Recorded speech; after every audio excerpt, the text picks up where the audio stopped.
Si no puedes dar hijos, no vales.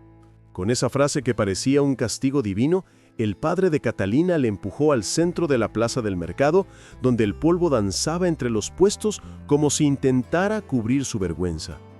Era primavera en Castilla, pero el sol caía con la dureza de un juicio.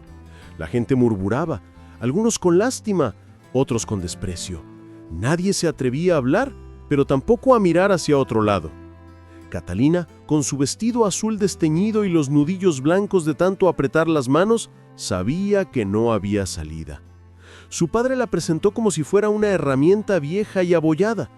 Sabe coser, cocinar y callar. Es estéril, pero sirve. Las palabras se clavaron en ella como un hierro candente. La multitud observó sin compasión.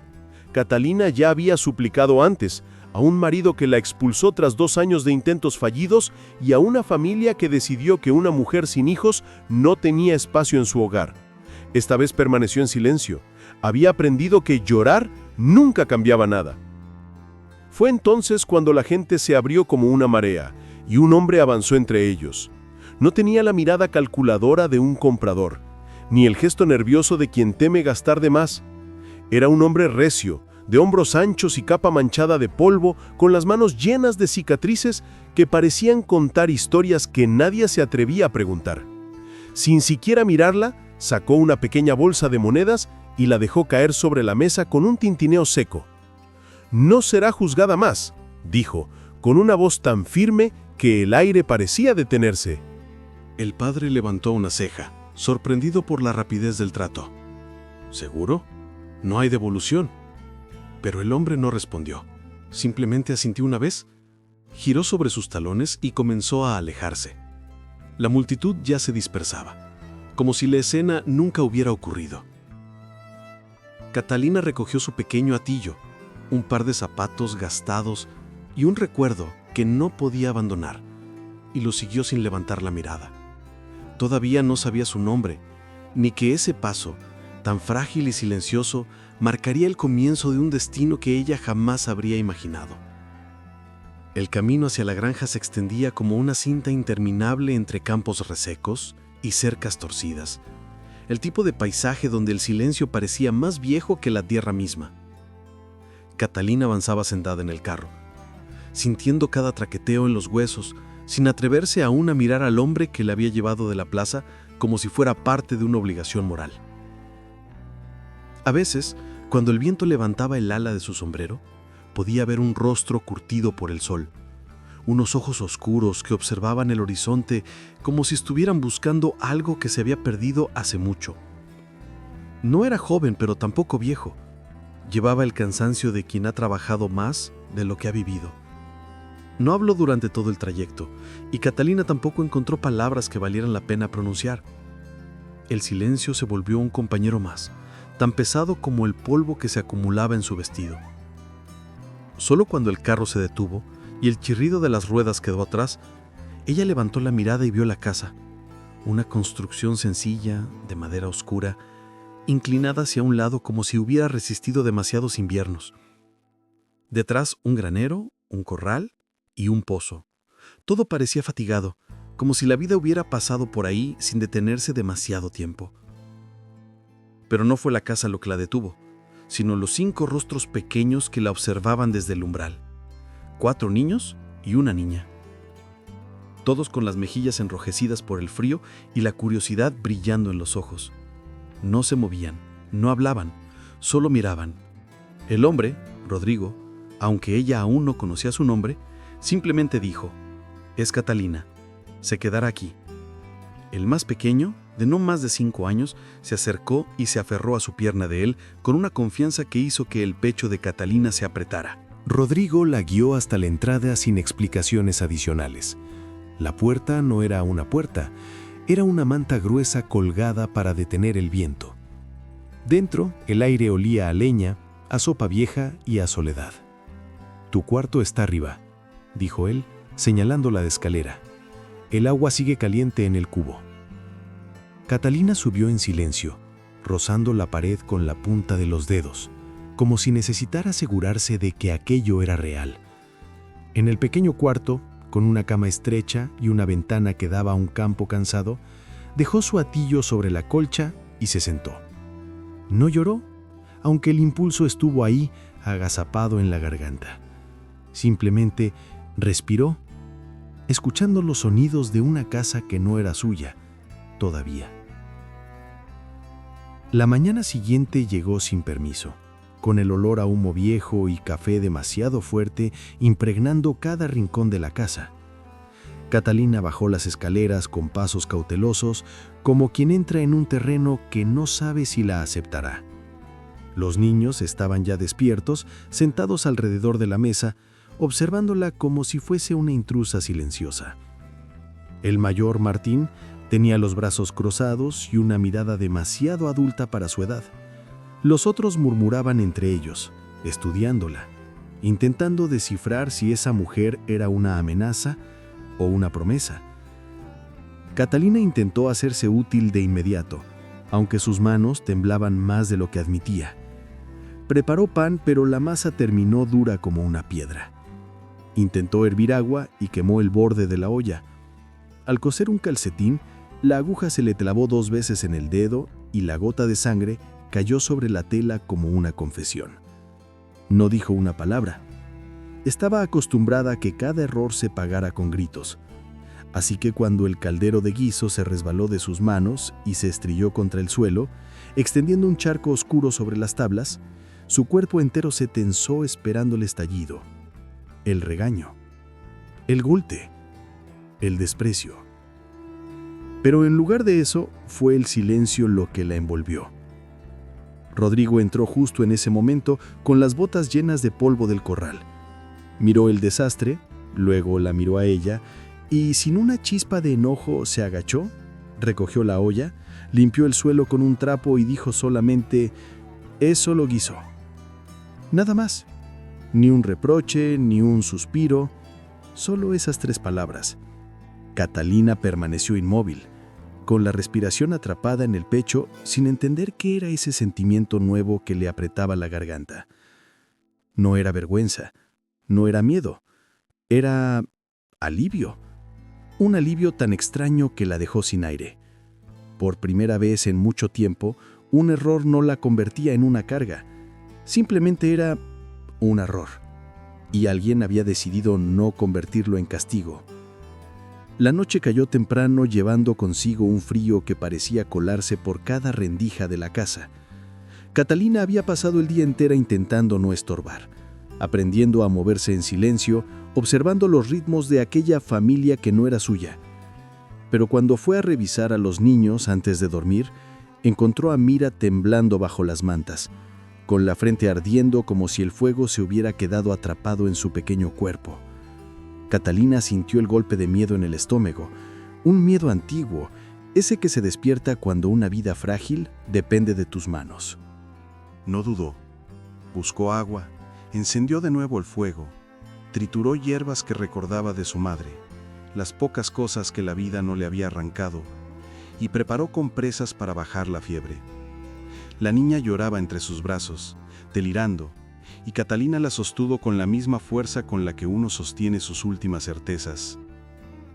Rodrigo apareció en el umbral, silencioso, con la sombra del cansancio marcada en el rostro.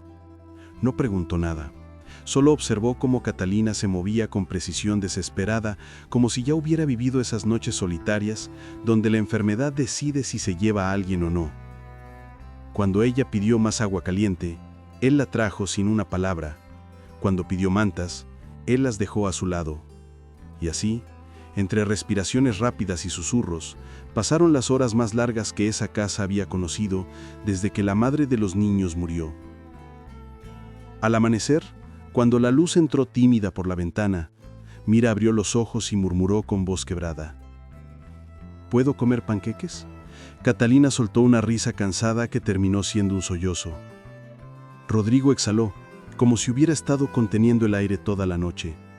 No dijo nada, pero en su mirada había algo distinto. Un reconocimiento silencioso. Más tarde, cuando Catalina bajó a la cocina, encontró sobre la mesa una taza de té caliente y un pequeño papel doblado. 2 palabras torpemente escritas. Gracias. R. No necesitaba firma. Ella lo sostuvo entre los dedos más tiempo del que pretendía. Afuera, la tierra seguía seca, pero adentro, algo pequeño había comenzado a brotar. Algo que no sabía nombrar, pero que llevaba mucho tiempo queriendo crecer. Los días siguientes se deslizaron suaves, casi sin que Catalina lo notara. La casa ya no la miraba con desconfianza. Parecía respirar distinto cuando ella cruzaba la puerta. Cada mañana, los niños la seguían como sombras pequeñas. Uno pedía ayuda con las letras, otro quería que revisara un calcetín remendado, otro simplemente buscaba su presencia, como si temiera que se desvaneciera durante la noche. No hubo un anuncio, ni una conversación seria, ni un momento solemne. Solo ocurrió. Una tarde, mientras Catalina servía un plato de sopa, Levi dejó una cuchara en su mano y dijo, sin mirarla, «Aquí tienes, mamá». Nadie corrigió nada, nadie se rió, nadie lo negó. Fue una palabra suave, pero con el peso de un destino. Catalina sintió que el aire se detenía, que el suelo bajo sus pies cambiaba de forma. No sabía si responder, si llorar, si huir. Nunca antes había sido llamada así sin burla o reproche. Ese nombre, mamá, que la había condenado antes, ahora parecía limpio, sin heridas, ofrecido como un regalo torpe y verdadero. Al día siguiente, Guirenón lo repitió. Luego Mira, con una naturalidad que desgarró suavemente un pedazo de su corazón. Y finalmente el pequeño Simón se aferró a su falda y declaró con absoluta certeza infantil: «Ella es mi mamá, nada más que eso, nada menos». Catalina no lo negó. No podía, porque sin darse cuenta ya había empezado a hacerlo. Incluso Rodrigo lo sabía. Lo vio en la forma en que los niños se acurrucaban a su lado, en cómo la casa, que antes había sido un lugar lleno de silencio, ahora tenía música suave en cada rincón. El sonido del pan al romperse, las risas escondidas, el murmullo de cuentos antes de dormir. Una noche, mientras tallaba madera en el porche, observó a Catalina a través de la ventana, los niños dormidos, su mano acariciando el cabello de Mira, la luz cálida alrededor de su figura. En ese silencio, algo en él cedió, algo que había mantenido encerrado desde la muerte de su esposa, algo que tenía que ver con pertenecer y permitir que alguien más perteneciera también.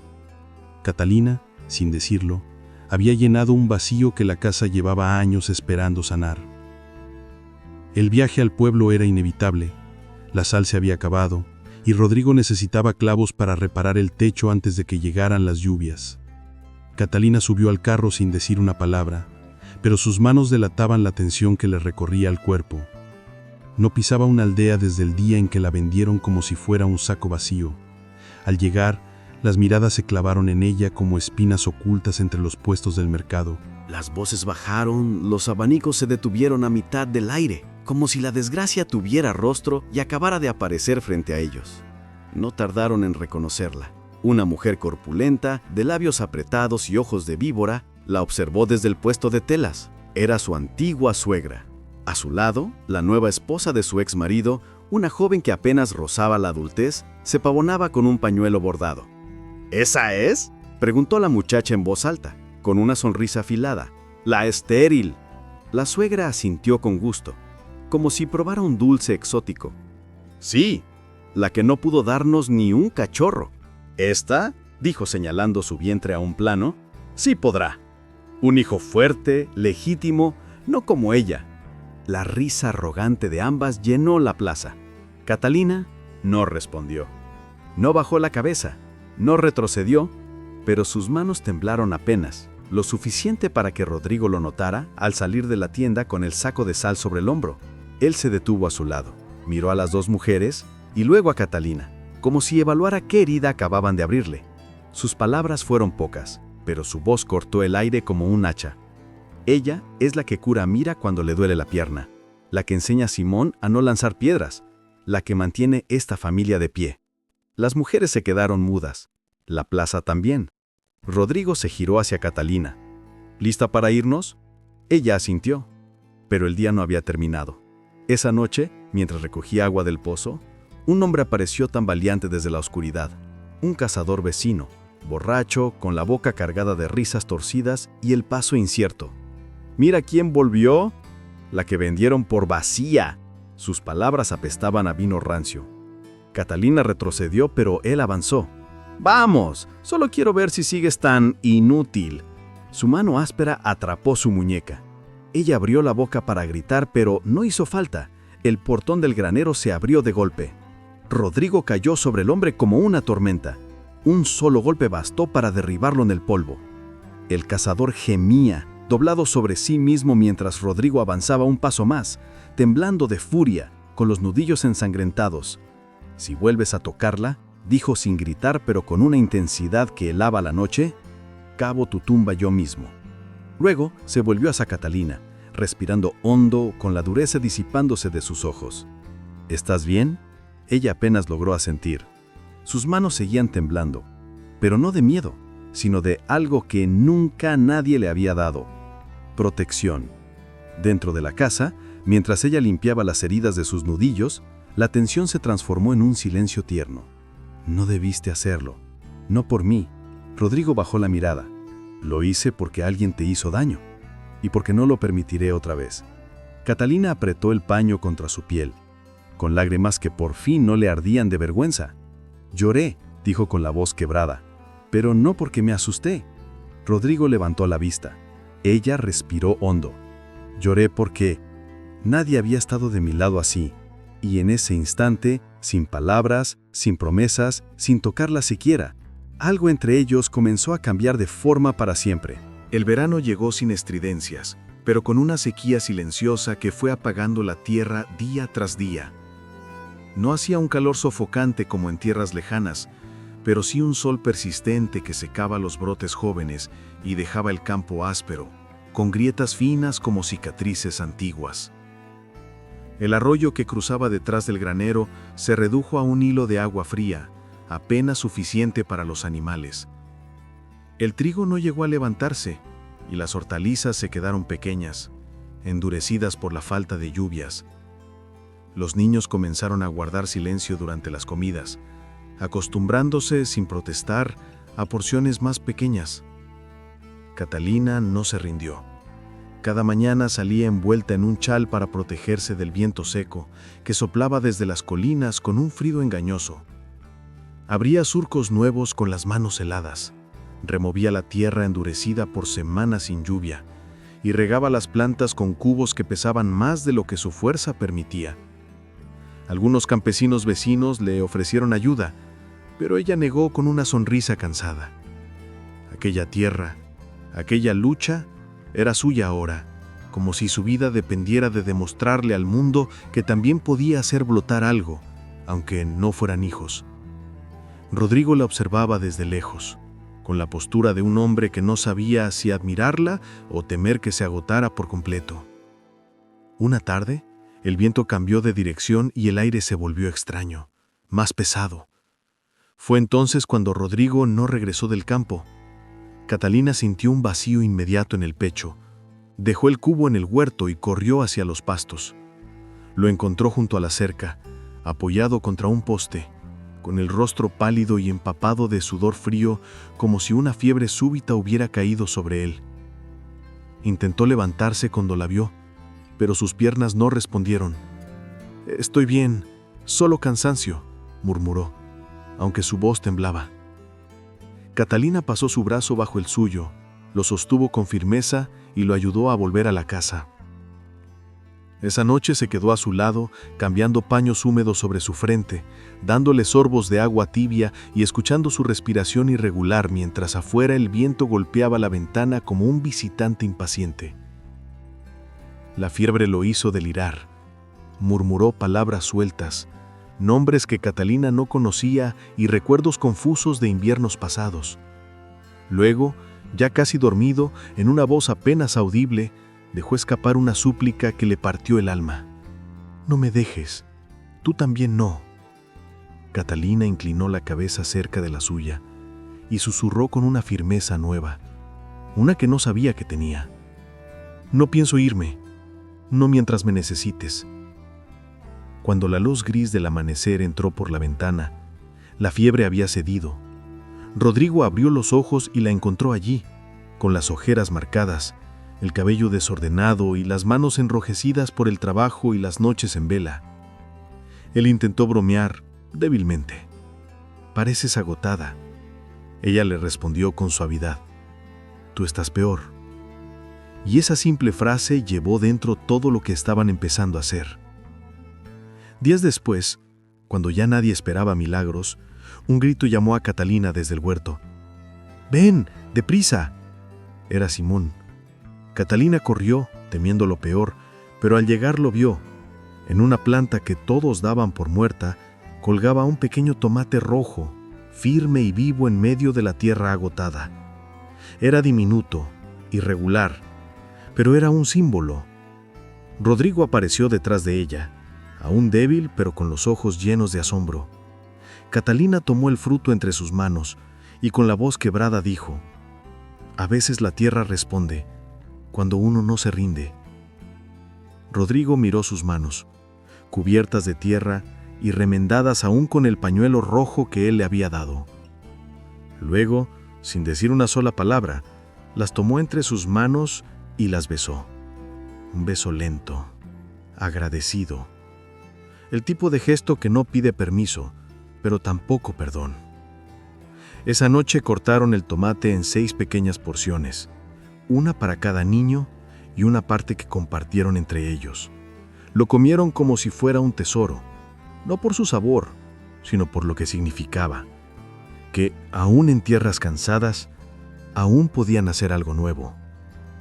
Las semanas que siguieron al pequeño milagro del huerto trajeron algo nuevo a la casa. Una calma distinta, suave, hecha de silencios que ya no pesaban.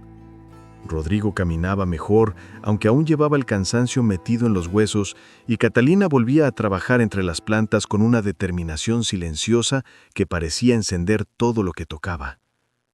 Por las noches, cuando los niños dormían, ambos coincidían en el porche sin acordarlo. Él tallaba madera, ella remendaba ropa, y aunque no se miraban directamente, cada respiración compartida parecía acercarlos un poco más. Una noche, el viento soplaba desde las colinas con ese murmullo frío que anunciaba los primeros días del otoño. Rodrigo dejó la madera a un lado y habló sin levantar la vista. «El día que te traje desde la aldea, pensé que solo te estaba dando una salida». Sus palabras quedaron suspendidas en el aire. Catalina bajó las manos y esperó. Él continuó, la voz baja como si le costara desenterrar cada frase. «No pensé que sería justo pedirte nada, ni compañía, ni cariño, ni siquiera que te quedaras más de lo necesario. No después de lo que te hicieron, de cómo te trataron». Catalina sintió el corazón encogerse. Había esperado algún reproche, alguna duda sobre su valor, incluso silencio, pero no aquello. Rodrigo alzó la mirada por fin y sus ojos tenían un brillo que no le había visto nunca. «Pensé que cuando te recuperaras te irías, que buscarías un lugar mejor, una vida donde nadie te recordara como mercancía». Su voz tembló apenas. «Y no te habría detenido». Catalina respiró hondo. El aire le sabía algo nuevo, dulce y temible. «¿Es eso lo que quieres? ¿Que me vaya?», preguntó, aún con miedo de escuchar la respuesta. Rodrigo negó despacio con un gesto que parecía romperle el pecho. Se puso de pie, caminó hacia la casa y regresó con una pequeña caja de madera. La abrió con manos que por primera vez no parecían tan firmes.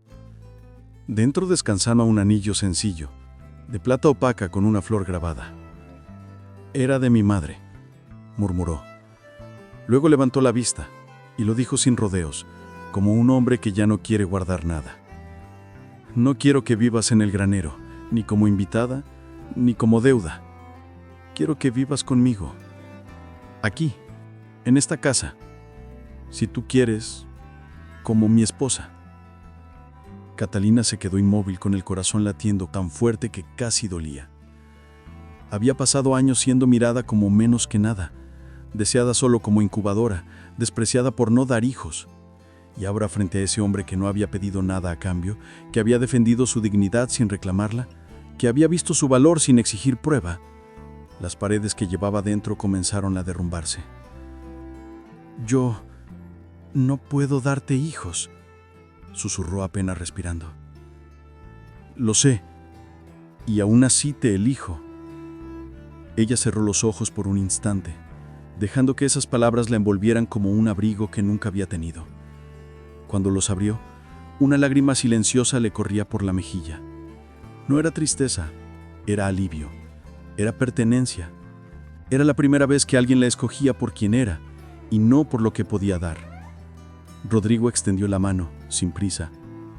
Catalina la tomó, con un temblor suave que no ocultó. «Entonces, no me voy.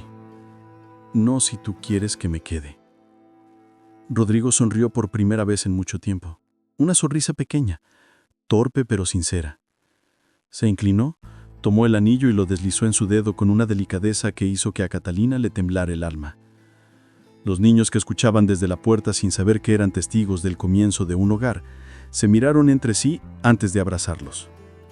Y así, sin fiesta, sin testigos oficiales, sin bendiciones de nadie, Catalina Wynn dejó de ser una sombra errante y se convirtió en algo que nunca imaginó volver a ser, la dueña de un lugar donde la querían. Con el paso de los años, la casa que alguna vez fue un refugio precario se convirtió en un hogar tejido con risas, pasos pequeños y el olor constante de pan recién amasado. El jardín de Catalina, aquel que había nacido casi de milagro en tierra seca, creció cada temporada un poco más. No en líneas rectas, sino en curvas, en espirales, en brotes inesperados, como si la propia tierra celebrara la segunda vida que ella había encontrado allí. Donde antes hubo miedo, ahora crecían girasoles. Donde antes hubo silencio, ahora corrían nietos con manos sucias de barro. Las ofrendas llegaron con el tiempo. Hombres con ropas limpias, pergaminos y promesas de riqueza querían comprar la propiedad para instalar un nuevo puesto de vigilancia entre las rutas comerciales del norte. Rodrigo escuchó sus argumentos en silencio, pero su mirada siempre terminaba en el columpio que había colgado para Mira, o en la mesa de madera donde los niños aprendieron a leer, o en el huerto donde Catalina dejó sus huellas para siempre. «No está en venta», decía. Los hombres protestaban. Ofrecían más monedas, más tierras, más seguridades, pero la respuesta nunca cambiaba. «No se vende. Este lugar ya pertenece a alguien». Y con estas palabras los visitantes siempre se iban. Las estaciones siguieron pasando. Los niños crecieron, se casaron, partieron a pueblos cercanos y regresaron con bebés en brazos contándole a Catalina, ya mayor, ya tranquila, las vidas que estaban construyendo. Rodrigo envejeció a su lado como un árbol firme, de esos que resisten viento y lluvia sin romperse. Una tarde de otoño, cuando las hojas doradas alfombraban el suelo y el aire olía a manzanas, Catalina se despidió sin hacer ruido. La enterraron bajo el gran roble, justo donde ella solía sentarse a descansar después de trabajar la tierra. Rodrigo talló la lápida con sus propias manos, no permitió que nadie más lo hiciera. En la piedra escribió una sola línea: «Aquí floreció todo lo que nunca le dieron». Desde ese día, Rodrigo comenzó a envejecer más deprisa. Cada mañana llevaba una taza de café al árbol y se sentaba en silencio, como si contara las cosas que aún quería decirle. A veces hablaba, a veces no, pero siempre estaba allí, fiel como la sombra que lo seguía desde joven. Hasta que una mañana de invierno, cuando el sol apenas tocaba las colinas, no salió de la casa. Los hijos y nietos lo encontraron en su cama, con las manos cruzadas sobre el pecho y una calma profunda en el rostro, como si finalmente hubiera alcanzado el descanso que buscó durante toda su vida. Lo enterraron junto a Catalina, bajo el mismo árbol que vio nacer y morir todas las etapas de su historia. Con los años, el jardín siguió creciendo incluso sin sus manos. Plantas nuevas nacían donde nadie las había sembrado. Flores silvestres rodeaban la tumba y los viajeros que pasaban por el camino se detenían al ver un cartel viejo, clavado en la entrada de la finca, aquel que Rodrigo y Catalina habían puesto juntos. El cartel decía lo mismo que siempre: «No se vende», y quienes lo leían sin entender seguían su camino. pero quienes alguna vez conocieron a la pareja sabían la verdad. Aquel lugar no se vendía porque estaba lleno de algo que ni la tierra ni el tiempo pueden comprar. Estaba lleno de amor. Amor sembrado en tierra dura. Amor que sobrevivió a todo. Y por eso, incluso ahora, cuando el viento sopla entre los campos de Castilla, el jardín de Catalina sigue floreciendo, como si recordara mejor que nadie la vida de la mujer que lo hizo crecer. Si sentiste algo, un nudo en la garganta, un recuerdo, un eco, es porque algunas historias nunca mueren, solo esperan ser contadas. Suscríbete a Ecos del Pasado y acompáñanos en el próximo viaje al corazón de lo que fuimos.